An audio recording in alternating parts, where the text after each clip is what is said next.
رسميا المنتخب المغربي غادي يواجه المنتخب الاسباني، واخيرا عرفنا مع من غادي نلعبوا في ربع النهايه. المنتخب ديال اسبانيا كيفوز على المنتخب ديال اليابان، وبالتالي دابا جوج ديال الفروق اللي دازوا. المنتخب المغربي هو اول واحد داز لربع النهايه، تابعوا دابا اسبانيا اللي غادي يلعبوا معاها، وموراها كاين المباراه ديال مصر والاوروغواي، وكنتمنوا حظ موفق للمنتخب المصري. وماتش صعيب اللي غادي يكون ما بين الارجنتين وفرنسا. انا كنظن بان فرنسا غادي تدوز.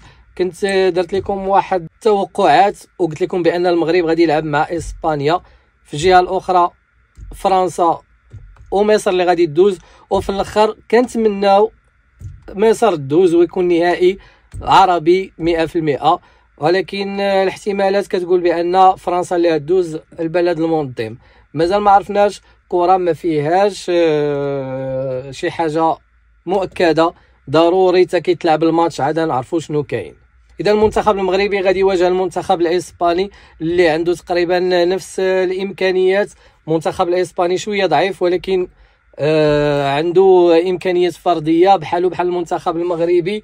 المنتخب المغربي اللي عنده لعابه بزاف اللي لاعبين في اسبانيا، يعني عارفين الكره الاسبانيه والمدرسه الاسبانيه.